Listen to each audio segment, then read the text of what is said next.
Hey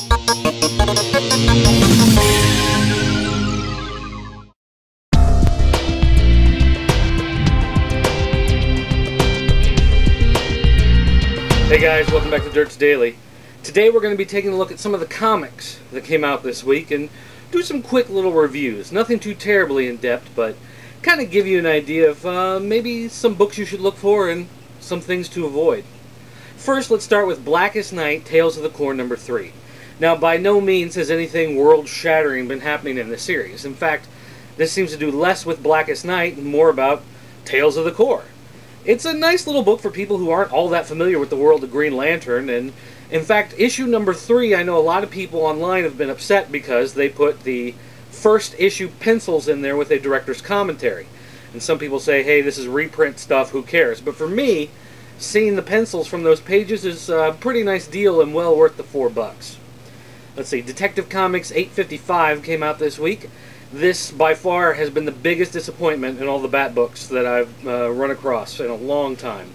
I don't really know who this book is for. The story is pretty weak, pretty shallow.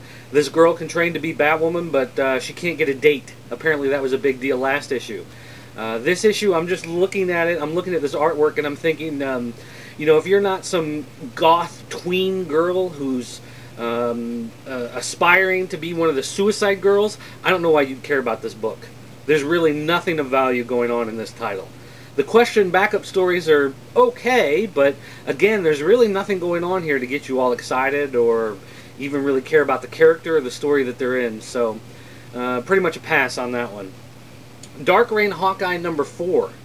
Now, for once, I actually care about Bullseye. Well, okay. I guess maybe cares is not the right word, but I'm intrigued. You know, he's the new Hawkeye here, and you know, we found out he's not crazy.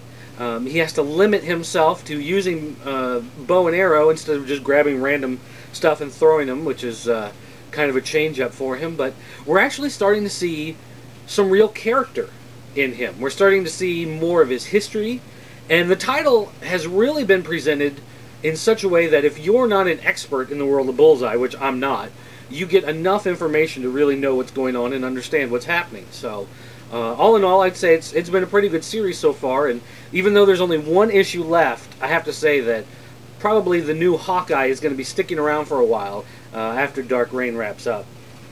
New Avengers 55. Now, this is written by Bendis, and of course Bendis is well known for his big superhero group books, his big crossover events, his big you know, endeavors that he puts together. But as far as this book goes, especially the last few issues, they've really been solid, yet muted, I guess is the best way to put it. These are well-written, well-told stories that you've read probably dozens of times before. And while some people may find that kind of disappointing, you know, as someone who's grown up on comics and read comics for a long time, these are comfort food stories. These are comfortable stories. You're not going to have any problem sitting down and reading this book and enjoying it for being just your classic little superhero story, even though there's no great you know, twist or surprise at the end like you might expect from Bendis. Zombie Tales 2061 one-shot. Now, this starts really interestingly enough, showing a world covered with zombies, where zombies have built up their own civilization. They have their own personalities, they have their own style of living, they have their own way of interacting with the world around them, and yet humans have become pets, they've become food, and those who are still free live in hiding. And that was very intriguing and very interesting. Now, as the book continues, the humans try to figure out what their role is in the world, how they're going to escape or set themselves free or get rid of all the zombies or whatever.